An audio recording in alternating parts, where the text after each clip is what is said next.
ಇವತ್ತು ನಾ ಕಾಜು ಪಾಲಕ್ ಪನ್ನೀರ್ ಮಾಡಕತ್ತಿದ್ದೀನಿ ರೀ. ಅದಕ್ಕೆ ಬೇಕಾಗಿರೋ ಸಾಮಾನುಗಳು: ಒಂದು ಚಾಪ್ ಮಾಡಿದ ಟಮಾಟಿ, ಒಂದ್ರಾಗ 4 ಭಾಗ ಮಾಡಿಕೊಂಡು, ಮತ್ತು ಒಂದು ಸಣ್ಣ ಈರುಳ್ಳಿ ರೀ, ಅದನ್ನು ಸಪ್ಪಿ ಒಂದು ಈರುಳ್ಳಿ ರೀ, ಅದು ಒಂದ್ರಾಗ 4 ಭಾಗ ಮಾಡ್ಕೊಂಡ್ರಿ, ಒಂದು ಬೆಳ್ಳುಳ್ಳಿ ಮತ್ತು 1 ಇಂಚ್ ಶುಂಠಿ, ಸ್ವಲ್ಪ ಪಾಲಕು, ಸ್ವಲ್ಪ ಕೊತ್ತಂಬರಿ ಸೊಪ್ಪು, ಆಮೇಲೆ ಒಂದು 10-12 ಕಾಜು ರೀ. ಇವೆಲ್ಲ ತಗೊಂಡು ನಾವು ಇವೆಲ್ಲನೂ ಮಿಕ್ಸಿ ಒಳಗೆ ಹಾಕೊಂಡು ಸಣ್ಣಂಗೆ ಪೇಸ್ಟ್ ಮಾಡ್ಕೊಂಡು ಇಟ್ಕೋಬೇಕ್ರಿ.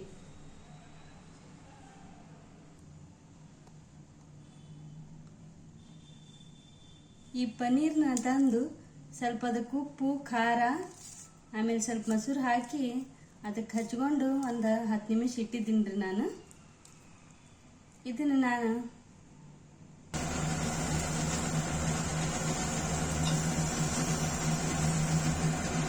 ಒಂದು ಬೊಗಣಿ ಇಟ್ಕೊಂಡ್ರಿ, ಸ್ವಲ್ಪ ಎಣ್ಣೆ ಹಾಕ್ಕೊಂಡು ಆ ಪನ್ನೀರ್ ಪೀಸ್ಗಳನ್ನು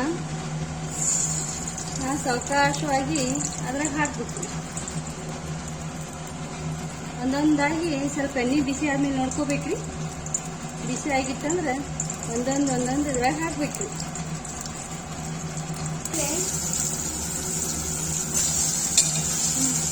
ಗ್ಯಾಸನ್ನ ಮಧ್ಯಮ ಉರಿ ಮೇಲೆ ಇಟ್ಕೊಂಡು ಸಾವಕಾಶನ್ನ ಮ್ಯಾಗ ಕೆಳಗ ಮಾಡ್ಬೇಕ್ರಿ. ಫ್ರೈ ಮಾಡ್ಕೊಂಡು ತಕ್ಕೊಂಡೀನಿ.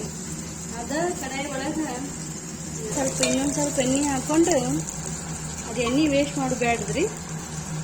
ಅದ್ರಾಗ ಒಂದು ಸ್ವಲ್ಪ ಕಾಜು ಹಾಕ್ಕೊಂಡು ಹಿಂಗೆ ತಿರ್ಬೇಕ್ರಿ. ಕಾಜು ಹಾಕೊಂಡ್ಮೇಲೆ ಸ್ವಲ್ಪ ಕಸೂರಿ ಮೆಂತಿ ಇದ್ರೆ ಹಾಕಿರಿ ನಿಮ್ಮ ಮನ್ಯಾಗ, ರುಚಿಗೆ ಚೆನ್ನಾಗಿರ್ತೈತಿ, ಟೇಸ್ಟ್ ಚೆನ್ನಾಗಾಗುತ್ತೆ. ಅದನ್ನ ಒಂದು ಸ್ವಲ್ಪ ಎಣ್ಣೆ ಒಳಗೆ ನಾವು ಪೇಸ್ಟ್ ಮಾಡಿ ಇಟ್ಕೊಂಡಿದ್ದೇವಲ್ರಿ ಪಾಲಕ್ ಮಸಾಲ, ಅದನ್ನೆಲ್ಲ ಅದ್ರಾಗ ಹಾಕೋಬೇಕ್ರಿ. ಹಾಕ್ಕೊಂಡು ಅದ್ರ ಮಿಕ್ಸಿ ಒಳಗೆ ಇದ್ದಿದ್ದೆಲ್ಲ ಹಾಕ್ಕೊಂಡು ಚೆನ್ನಾಗಿ ಮಿಕ್ಸ್ ಮಾಡ್ಕೋಬೇಕ್ರಿ. ಅದು ಮಸಾಲ ಕುದಿ ಮುಂದೆ ಸ್ವಲ್ಪ ಮಸಾಲೆ ಖಾರ ಹಾಕ್ಕೊಂಡು, ಒಂದು ಚಿಟಕಿ ಅರಿಶಿನ ರೀ, ರುಚಿಗೆ ತಕ್ಕಷ್ಟು ಉಪ್ಪು ರೀ ಹಾಕ್ಕೊಂಡು ಚೆನ್ನಾಗಿ ಕುದಿಸ್ಬೇಕ್ರಿ. ಸೈಡ್ಗೆಲ್ಲ ಆಯಿಲ್ ಇಡ್ಬೇಕ್ರಿ, ಅಲ್ಲಿವರೆಗೆ ಕುದಿಸ್ಬೇಕ್ರಿ ನಾವು.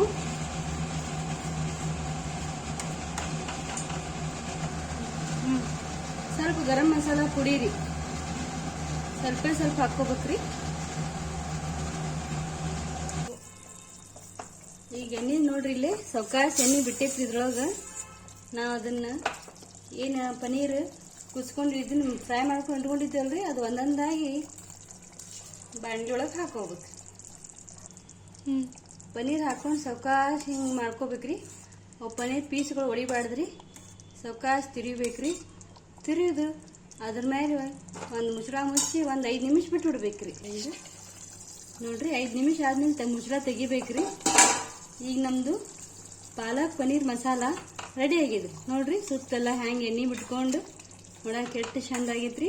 ತಿನ್ನಾಕು ಅಷ್ಟು ರುಚಿಯಾಗಿರ್ತೈತ್ರಿ. ಎಲ್ಲರೂ ಒಮ್ಮೆ ಟ್ರೈ ಮಾಡಿ. ಗರಂ ಪಾಲಕ್ ಪನ್ನೀರ್ ಮಸಾಲ ರೀ, ಸರ್ವ್ ಮಾಡಿ ಒಮ್ಮೆ ಟ್ರೈ ಮಾಡಿ ನೋಡ್ರಿ.